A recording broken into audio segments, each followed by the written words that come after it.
की एक महिला रहती थी। वह बहुत ही सुंदर थी और सुंदर के साथ साथ बहुत नेक और दयालु भी थी। होता है वह गांव में किसी को परेशानी में देखती तो तुरंत उसकी मदद कर देती। माँ, मुझे नए कपड़े चाहिए, आज मेरा जन्मदिन है। 1 साल से आपने और पापा ने मुझे नए कपड़े खरीद कर नहीं दिए। सोनू बेटा, घर के हालात ठीक नहीं है, तुम्हारे पापा के पास काम नहीं है, ऐसे में मैं उनसे कैसे कहूँ कि वो तुम्हें नए कपड़े खरीद कर दे, बताओ। अरे अरे अरे, क्या हो गया सोनू बेटा, इस तरह रोते नहीं। तुम्हें नए कपड़े चाहिए ना, ठीक है, ये लो, ये रखो पैसे और अपनी माँ के साथ जाकर नए कपड़े खरीद लो। जन्मदिन की ढेर सारी शुभकामनाएं बेटा, भगवान तुम्हें खूब खूब आगे तक ले जाएगा। अरे शर्मिला बहन, इस सब की क्या जरूरत थी, आपके पास भी पैसे होंगे या नहीं यह भी नहीं जानती। नहीं सोनू बेटा, शर्मिला काकी को उनके पैसे वापस लौटा दो। कैसी बातें कर रही हो सविता बहन। अरे सोनू मेरा भी तो बेटा है, हम गांव वाले नहीं परिवार वाले हैं, यह गांव एक परिवार है। और आप फिक्र मत कीजिए, मेरे पास पैसे हैं, मेरा काम अच्छा चल रहा है। जाइए, सोनू को नए कपड़े दिलाए दिन के अवसर पर, उसे रोने मत दीजिए। जी शर्मिला बहन, आपका बहुत बहुत शुक्रिया। जब सोनू के पापा की नई नौकरी लग जाएगी तब मैं आपको ये पैसे। एक दिन अपने घर के बाहर पेड़ के नीचे बैठा था, अचानक उसे डरावनी हंसी की आवाज आ रही थी। इधर उधर देखता लेकिन उसे कुछ भी नहीं दिखता। अरे ये मेरे मन का डर है। फिर पेड़ के नीचे बैठ जाता है, फिर से उसे वही डरावनी हंसी की आवाज आती है। बहुत डर जाता है। तभी की नजर मुखिया जी पर पड़ती है। राजपाल, आज तुम्हारा स्कूल का पहला दिन है। हमारे लिए यह शहर नया है, तो तुम्हें किसी तरह की दिक्कत हो तो मुझे बताना, टेंशन क्यों लेते हो। वाह, मैं तो दोस्त बनाने में माहिर हूँ ही। देखना, एक ही दिन में इतने सारे दोस्त बना लूंगा कि मुझे ऐसा लगेगा ही नहीं कि मैं अपने दोस्तों को छोड़ कर आया हूँ, जिनकी मुझे अभी भी याद आ रही है। ऐसे ही समय बीत रहा। जूली जी, क्या आप मेरी थोड़ी सी मदद कर सकती हैं? मुझे समझ नहीं आ रहा, मैं क्या करूं? अच्छा, क्या हुआ? क्या समझ नहीं आ रहा है आपको? और क्या मदद चाहिए आपको? मैं आपकी मदद चाहिए आपको? मैं आपकी मदद अगर कर सकती हूँ तो जरूर करूंगी, आप बताइए। जूली जी, मेरी बेटी की शादी के लिए कुछ पैसे चाहिए। उसकी शादी के काम के लिए कम पड़ रहे हैं। लाला बहुत ब्याज पर दे रहा है, इतना मैं कैसे चुका पाऊंगा? अरे आप चिंता न करें, यह लीजिए पैसे और अपनी लड़की की शादी कीजिए, और जब भी आपके पास हो मुझे दे देना, इस पर कोई ब्याज नहीं। आप बेफिक्र होकर शादी कीजिए। धन्यवाद। मैं आपको बता नहीं सकता आपने कितना बड़ा उपकार किया है मुझ पे।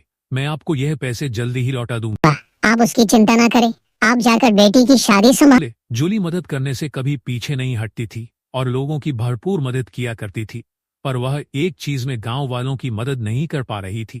उस गांव में नदी पर लोगों की आए दिन लाश मिला करती थी। ये हमारे गांव में हो क्या रहा है? हर 2 दिन बाद यहाँ किसी न किसी की मौत होती है। हमें जल्द से जल्द पता लगाना पड़ेगा, आखिर यह कर कौन रहा है। उसी रात उस रास्ते से एक आदमी गुजर रहा था। तभी अचानक, भैया जरा सुनिए। अरे भैया, आप तो डर गए, इधर तो आइए, मुझे आपकी मदद चाहिए।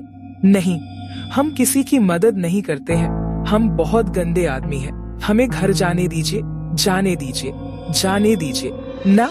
और वह आगे बढ़ने लगता है। ऐसे कैसे भैया, आप एक बार मुड़कर तो देखिए, मुझे क्या पता आपका इरादा बदल जाए। नहीं भाई, हमको नहीं देखना है, हमको माफ कीजिए और जाने दीजिए।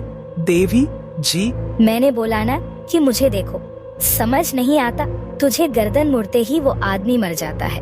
पता नहीं लोग क्यों प्यार से सुनते ही नहीं है। कितना प्यार से बोली थी, फिर भी घर जाने की रट लगा बैठा था। अब घर पर बॉडी जाएगी तेरी, कम से कम मेरी खूबसूरती की तारीफ ही कर देता तो मैं तुझे छोड़ देती। पागल। फिर चुड़ैल उसको कंधे पर डालकर नदी के पास रख देती है, फिर गायब हो जाती है। फिर अगली सुबह, यह किसने किया? कल रात से ही गायब थे, बोले थे कि लेट होगा। मुझे तो लगता है कि जरूर कोई हमारे गांव को नुकसान करने के लिए यह सब कर रहा है कि लोग गांव छोड़कर चले जाएं। फिर तो वो गलत सोचता है, हम कहीं नहीं जाएंगे ये गांव छोड़कर, लेकिन मैं पता जरूर लगाऊंगा कि यह सब कर कौन रहा है। फिर एक गांव वाला आदमी रात होने पर उसी रास्ते पर निकल जाता है। तभी उसे पीछे से एक आवाज आती है, सुनो भैया, एक बात सुनो, क्या आप मेरी मदद कर सकते हैं? है कोई बचाओ, कोई बचाओ। तभी वहाँ से एक आदमी गुजरता है। राजू को कराता देख वहीं रुक जाता है। अच्छा, तो तुम उन लोगों में से हो जो लोगों को मार रहे हैं? उन्हीं में से नहीं, मैं इकलौती हूँ जो तुम लोगों को मार रही हूँ। हाँ, मैंने ही तो मारा है और अब तुम्हारी बारी है। अरे अरे नहीं, अरे नहीं, अरे नहीं पता था कि तुम एक चुड़ैल हो। तुम लोगों को मारो, काटो, जो तुम्हें करना है वो करो, पर मुझे माफ कर दो। मुझे नहीं पता कि तुम्हें यहाँ नहीं आना चाहिए था। यह मेरा और उनके बीच का मामला है। अब तुम नहीं बचोगे। कोमल की आंखें लाल हो गई और उसका शरीर हवा में उठने लगा। ऋतु ने पास के मंदिर से लाई हुई हनुमान चालीसा जोर जोर से पढ़नी शुरू की। कोमल जोर से चीखने लगी और धीरे धीरे गायब हो गई। अगले दिन गांव के लोगों ने बताया कि कोमल नाम की एक लड़की कुछ साल पहले जंगल में मारी गई थी। उसकी आत्मा न्याय की तलाश में भटक रही थी। और रमेश अब अपने बेटे की मौत की छानबीन करने लगता है कि आखिर उसे किसने मारा। इस बात को करीब करीब महीने बीत जाते हैं और एक रोज रमेश हाईवे पर पहुंचता है। देर रात वह हाईवे पर लोगों को लेकर आता जाता है।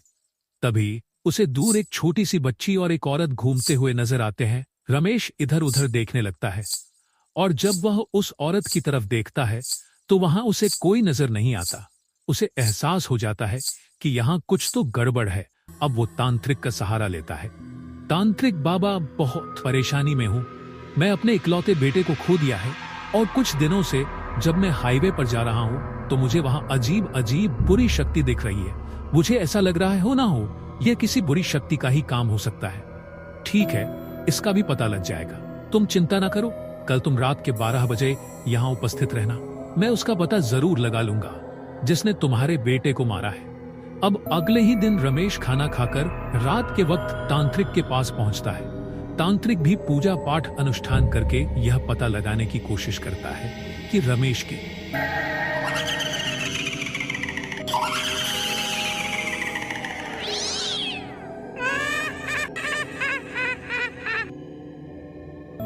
तांत्रिक ये पता लगाने की कोशिश करता है कि रमेश के बेटे रमन की मौत कैसे हुई। कुछ देर में उसे पता चल जाता है कि अमन को एक बुरी शक्ति ने मारा है और वह उस बुरी शक्ति को अब अपने पास बुलाने लगता है। कुछ देर बाद एक बुरी शक्ति वहां प्रकट होती है जो अपनी बेटी के साथ थी। रमेश उस चुड़ैल और उसकी बेटी को देखकर हैरान रह जाता है। क्यों बारा, यह तो खुद इसे क्यों नहीं पूछ लेते? जरा इसे देखकर तुझे नहीं लगता ये कुछ ज्यादा ही परेशान हो गया है?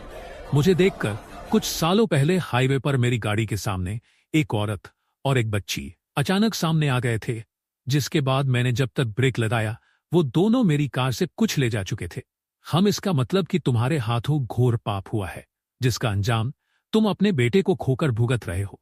उस दिन मैं अपने दोस्तों के घर से लौट रहा था। मैंने काफी नशा कर रखा था, मुझे ठीक से कुछ दिखाई भी नहीं दे रहा था और मेरे दोस्तों ने मना भी किया कि मैं गाड़ी न चलाऊं।